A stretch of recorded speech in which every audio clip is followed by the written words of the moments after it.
Kau yakin setelah ini tak akan ada lagi pertemuan lebih dari itu? Kenapa bisa begitu? Tapi aku ingin kita bisa bertemu lagi. Tidak. Ini yang pertama dan terakhir, karena setelah itu kita tak saling mengenal. Menyedihkan. Begitulah. Pertemuan ini pun memang tak sengaja. Di sebuah kafe, tepatnya di sebuah tempat hiburan malam di kota J.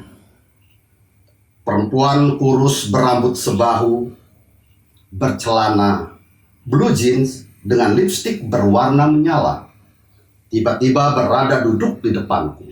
Satu meja. Ia agak gugup ketika spotlight menampar kami. "Oh, kukira meja ini kosong," katanya. "Maaf, saya tak ingin mengganggumu. Saya juga tak ingin diusir," sambungnya. Ia hendak bangkit. "Permisi, saya ingin mencari tempat duduk lain yang kosong." "Kan kau ingin suasana tenang?" Aku mencegahnya. "Jangan. Di sini pun kau tak menggangguku. Aku juga berjanji tidak akan mengusik ketenanganmu," kataku. Sungguh-sungguh.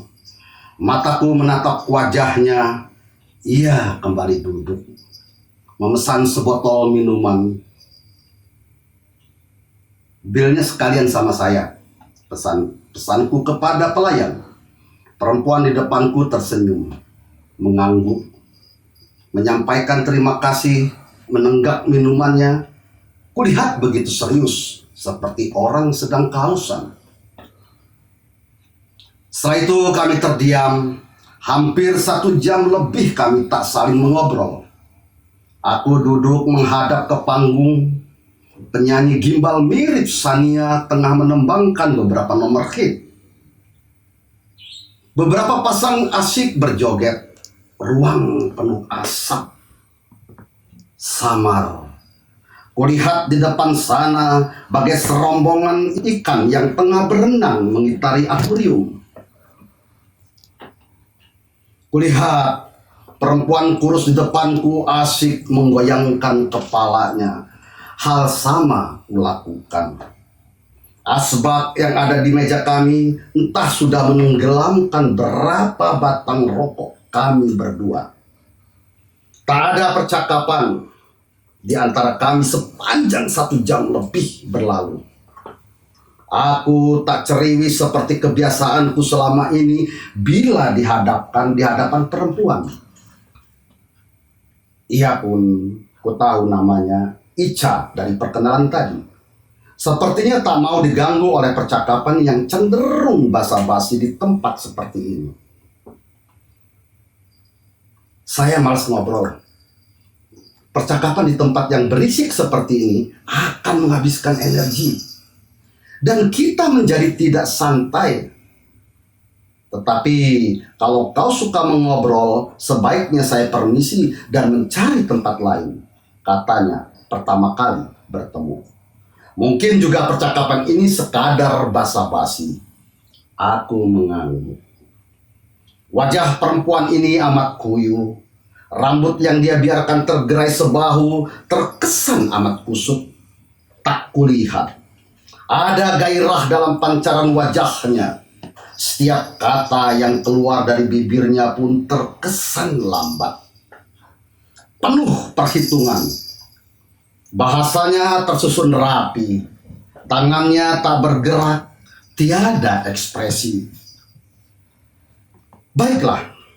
Kubiarkan ia membisu. Seperti juga ia biarkan aku untuk tidak memulainya mengajak bicara. Kami asyik dengan minuman masing-masing, dengan rokok masing-masing, mungkin pula dengan pikiran-pikiran masing-masing. Entah, bayangan masa lalu yang menggoda pikiran kami, atau malah sesungguhnya kami tidak sedang berpikir. Entahlah. Yang jelas ini bukan pertama kali aku ke tempat ini.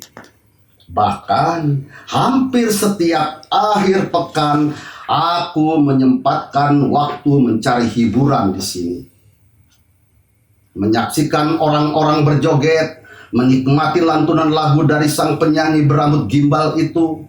Terkadang menyaksikan pasangan yang kasmaran di dalam gumpalan asap rokok, atau menyaksikan pasangan yang tengah menikmati ciuman bibir.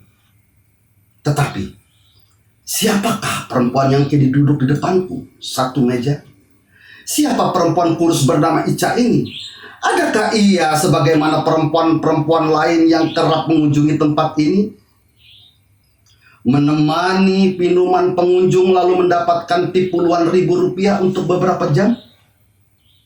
Ditambah tip lain jika diajak berkencan. Ica, nama yang bagus, sangat pendek, simple, seperti orangnya mungkin. Bahkan untuk bicara pun ia sangat ringkas. Mengatakan sesuatu setelah lama diam seperti berpikir sepenuhnya. Ica seperti berhitung apa yang sudah dikatakan mestilah bermakna dan tidak sia-sia. Aduh, maaf, saya tidak sengaja. Sebentar, saya panggilkan pelayan biar dibersihkan meja ini. Saya ganti minumanmu ya, kan saya yang menumpahkan. Ica memohon, segera ia memanggil pelayan, meminta melap meja yang basah oleh minumanku yang tumpah karena tersentuh tangannya sewaktu hendak membuang abu rokok ke asbak. Agak gugup, serba salah. Dari wajahnya ia memohon sekali aku memaklumi kehilafannya. Aku segera tersenyum, mengangguk dan mengatakan kalau aku sudah memaafkannya. Tak masalah, jangan jadi pikiran. Aku masih bisa menggantinya dengan minuman lain. Santai saja, jawabku berkali-kali tersenyum. Aku yang salah, kenapa gelasku kutaruh dekat asbak? Ia menggeleng. Aku yang sembrono, tidak melihat di situ ada gelasmu. Biar aku ganti minumanmu yang tumpah, katanya kemudian. Lalu memesan kepada pelayan minta diisi minuman yang baru. Kupikir ia sengaja menumpahkan isi gelasku. Dengan begitu ia bisa ganti membayarkan minumanku sebagai balasan aku tadi memasukkan pesan minumannya ke bilku. Aku tahu kau tak mau aku membayar minumanmu kan? Menggeleng. Tak juga, saya berterima kasih. Pemberianmu tadi tak akan pernah saya lupakan, katanya. Serius, soal saya yang mengganti minumanmu ini karena saya yang menumpahkannya. Jadi, bukan karena soal balas budi. Menarik, aku mendesis. Ia menatapku dalam. Suaraku yang sengaja pelan itu tentu masih terdengar di telinganya. Terbukti ia merespon. Kukira wajar, tapi memang saya tak biasa membawa-bawa kebaikan orang sebab akan membuat saya tergantung, ujar dia. Sudahlah, tak begitu penting dipersoalkan. Santai saja, ia menjawab. Mungkin, tapi ini hal yang aneh. Sungguh-sungguh membuatku terheran-heran. Loh, bukankah mengganti karena kesalahan kita adalah wajar? Soalnya yang terjadi ini tidak sengaja. Apapun sebabnya, apalah namanya, kesalahan mesti ditebus dengan bertanggung jawab. Dimanapun, karena apapun, dan pada saat apapun. Baik tidak sengaja, apalagi kalau karena disengaja. Aku benar-benar dibuatnya tidak mengerti. Aku pusing.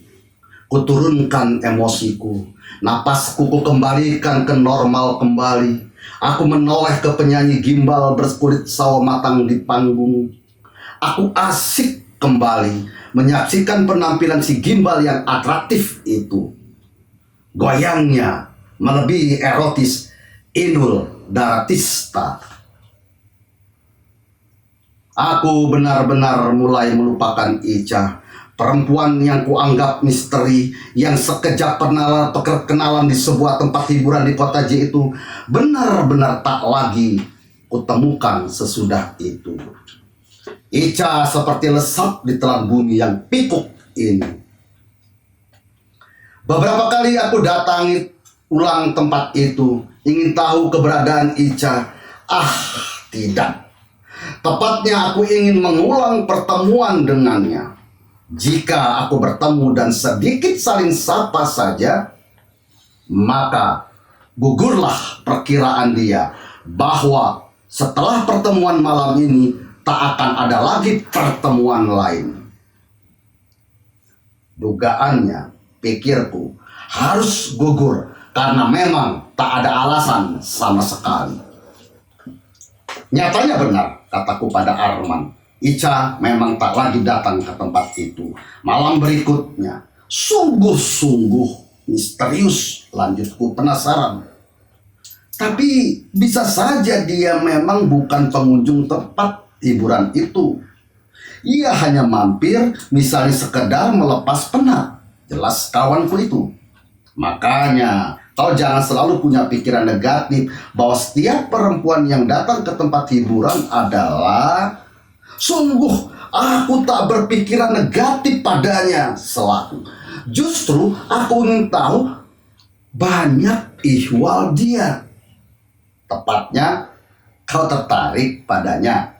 Aku gelagapan dituduh demikian. Aku tak segera menjawab atau membela diri. Kupandangi wajah temanku itu seperti ingin membaca pikirannya. Tetapi tak juga ada jawaban tertulis di wajahnya. Kosong. Entahlah, kataku kemudian.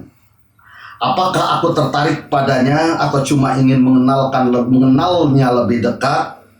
Aku sendiri tak bisa membedakan antara tertarik dan keinginanku bertemu lagi padanya. Kau boleh bilang apa saja, yang jelas kepenasaranmu ingin berjumpa lagi itu sudah menunjukkan bahwa kau merasa kehilangan. Ketika kau merasa kehilangan, berarti ada yang berkesan padamu saat bertemu pertama kali. Bukankah begitu? Boleh jadi. Boleh jadi. Cuma aku sulit mengatakan kenapa aku berkesan padanya. Apa yang berkesan darinya sehingga aku begitu ingin bertemu lagi? Aku mengutarakan. Terus terang. Kau dapat alamatnya malam itu? Boro-boro alamat. Kami mengobrol pun bisa dihitung dengan menit. Jawabku seperti menyesali diri. Kenapa waktu itu aku tak meminta kartu nama? Misalnya. Atau nomor handphonenya. Padahal ku tahu dia memegangnya. Bahkan berkali-kali menerima telepon. Inilah ketololanku. Kenapa aku tak punya keberanian untuk terus mengajaknya mengobrol. Ataupun mencari celah untuk mengetahui nomor HP-nya. Itu suatu kesalahan besar yang telah kau lakukan. Tandas kawanku. Jelas-jelas ada perempuan duduk di depanmu, kau tak punya keberanian mengajaknya mengobrol.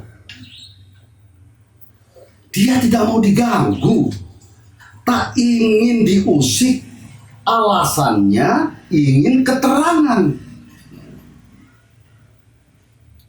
Kau percaya ucapannya? Siapa tahu dia hanya basa-basi, cuma mau mengujimu. Entahlah. Kau terlalu lugu. Boleh jadi. Jelas sekali. Kawanku makin menegaskan. Itu sebabnya kau terus-terusan menjadi lajang di usiamu ke-45 tahun. Katanya lagi sambil mengejekku. Ia pun tertawa, mungkin menertawai ketololanku. Sudahlah, kau jangan keenakan mengejekku. Aku memang tolol waktu itu, tidak meminta nomor HP-nya atau tahu di mana alamatnya, kataku kemudian. Mungkin aku terlalu jujur, lugu. Hanya kau jangan menyalahkan aku terus. Mungkin caraku seperti itu ada hikmah di baliknya. Hikmah apa? Sergah kawanku. Buktinya kau kini menjadi penasaran, mau tahu dan merasa kehilangan. Hikmah apa? Mungkin bukan sekarang. Tunggu 10 tahun lagi. Ingat kawan, waktu itu usiamu sudah 55 tahun.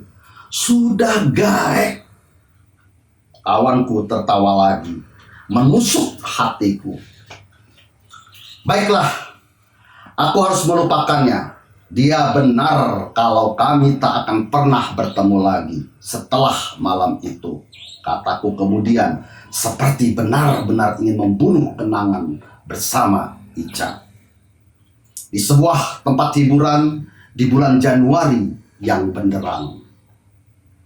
Itu lebih baik buatmu daripada kau sakit. Aku tak menjawab. Kupikir rekanku itu sudah keterlaluan mengejekku. Kalau ku respon, bisa-bisa kami malah bersitegang dan ujung-ujungnya berkelahi. Aku pulang. Sampai lebih 3 bulan aku tak lagi mendatanginya. Suatu kesempatan aku diundang pertemuan di kota Bintan, Tanjung Pinang. Sebelum ke kota kecil itu, singgah dulu aku di Batam 2 malam. Sebab keberangkatan ke Bintan akan bersama-sama peserta dari daerah lain. Ini kunjungan pertamaku ke pulau yang konon menyerupai Singapura atau Malaysia dalam hal kemajuan pembangunannya. Kawanku pernah mengingatkan aku, jika aku mampir di Batam, jangan lupakan mengunjungi tempat-tempat hiburan. Kau akan menyesal seumur hidup, pesan kawan itu. Ah, persetan. Soalnya aku kemarin bukan karena ingin bersenang-senang, melainkan untuk suatu keperluan seminar. Di pundakku amanat masyarakat seni di daerahku. Aku mesti mempresentasikan lagi usai pertemuan di sini di hadapan teman-teman seniman daerahku. Maka malam pertama aku lalui hanya duduk-duduk di lobi hotel berbintang tempatku bermalam. Aku enggan naik ke lantai 14 tempat hiburan. Gak ke lantai 14, ajak Ramon, seniman dari Batam yang sejak siang tadi menemaniku mengelilingi pulau ini sampai menyeberangi jembatan Barelang yang kini bisa menghubungi Pulau Galang. Pulau yang pernah dipilih manusia perahu dari Vietnam. Aku menggeleng. Benar nih, nggak mau. Nyesel lo. Ia menggodaku. Aku tetap bergeming. Oke lah, aku temani kau di sini. Aku mengangguk. Kami pun mengobrol soal kesenian, juga soal Batam yang kudengar dari berbagai berita di surat kabar ataupun media televisi yang tak pernah sepi dengan berita kriminal. Penjualan perempuan yang akan dipekerjakan sebagai pelacur atau tempat hiburan. Ramon menjawab setiap pertanyaanku. Ia memposisikan diri sebagai guide untuk kehadiranku di kotanya. Aku suka karena Ramon banyak tahu soal Batam, sebab dia adalah wartawan untuk media cetak yang terbit di Batam. Dia juga seorang penyair yang baik. Haca! Ramon tiba-tiba berseru pada seorang perempuan yang baru masuk lobi. Sini sebentar, aku kenalkan dengan temanku ini. Dia dari J. Sungguh, darah yang mengalir di tubuhku seperti berhenti mendadak begitu Ramon menyuruh, Ca. Segera perempuan bernama Ica yang pernah kujumpai di tempat hiburan di kotaku seperti jelas membekas di benakku. Segera aku menoleh pada perempuan yang dipanggil Ramon. Dan darahku seperti benar-benar berhenti mengalir. Lama kutatap perempuan yang kini mendekati kami. Meski rambutnya sudah dipotong sebahu, aku masih bisa menandainya dengan jelas. Tak salah lagi. Masih ingat denganku? Aku memberanikan diri. Ku yakin perempuan yang kini sudah berada depanku adalah Ica. Siapa ya? Ia bertanya. Matanya tajam menghunjam wajahku. Ia benar-benar lupa denganku. Atau jangan-jangan berpura-pura tak mengenalku. Aku Pinang Armando, kataku sambil menjabat tangannya. Kita pernah bertemu bahkan satu meja di tempat hiburan DJ dulu. Kau masih ingat? Kau pernah mengatakan ini yang pertama dan terakhir karena setelah itu kita tak saling mengenal. Lalu kita pun memang tak bertemu lagi. Tetapi nyatanya kini kita bertemu. Wah, aku benar-benar lupa. Tentu, sergaku. Aku yakin itu sebab kau terlalu banyak bertemu pria lain dan mungkin singgah di banyak kota setelah dari J. Aku mulai kesal. Kupikir ia amat sombong. Maka harus kubalas pula dengan keangkuhan. Maksudku bukan itu. Maksudku, kau pernah tinggal di J? Pernah suatu malam yang tak beruntung singgah di tempat hiburan namanya Geraha Gading DJ. Aku seperti hendak memutar ulang piringan memori di kepalanya. Ya, pernah, katanya bersemangat. Sekali aku ke sana suatu malam. Waktu itu tak sengaja aku duduk di meja yang di depanku seorang pria lebih dulu duduk. Tapi waktu itu aku tak banyak bicara dengannya. Pikiranku lagi kusut. Cuma aku ingat kini. Aku pernah menumpahkan air minumnya. Tepat, kataku lebih semangat. Itulah aku Pinang Armando. Cuma malam itu aku belum sempat mengenalkan namaku. Aku hanya tahu namaku, ya hanya namamu, alamatmu, nomor handphonemu, tak sempat. Kutanya. Berhenti sekejap. Kawan-kawanku akhirnya mengejekku. Kata mereka, itulah ketololanku yang amat besar. Tidak mengetahui alamat dan nomor telepon yang bisa menghubungimu. Kataku kemudian. Tapi sudahlah. Sekarang kita bisa bertemu. Ngomong-ngomong, sudah berapa lama kau di sini? Dan mau kemana? Sudah 6 bulan lebih. Aku mau ke lantai 14. Oke, kalau begitu. Ramon mencairkan ketegangan kami. Sekarang kau mau kan ke lantai 14? Aku diam. Kau tak keberatan menemani kami? Ramon bertanya pada Ica. Ica menggeleng. Di ruangan, seperti di Geraha Gading dulu, yang penuh oleh asap, kami pun satu meja. Ini kali, tak kusia-siakan lagi pertemuan yang sangat mahal ini. Aku agresif mengajaknya mengobrol, menanyakan banyak hal dan ihwal, tidak seperti pertemuan pertama dulu. Kini, Ica sangat familiar. Tertawa, kadang-kadang tawanya berderai. Ia juga bercerita kenapa ia sampai terdampar di Batam. Katanya, sejak ia bekerja sebagai peneman tamu di Geraha Gading yang hanya sebulan, ia diajak temannya ke Batam. Sejak tempat hiburan itu diporak-porandakan oleh sekelompok ormas, tempat itu akhirnya tutup. Saya trauma karena malam itu nyaris saya diseret dan dipancung. Untungnya saya bisa lari dan bersembunyi di toilet.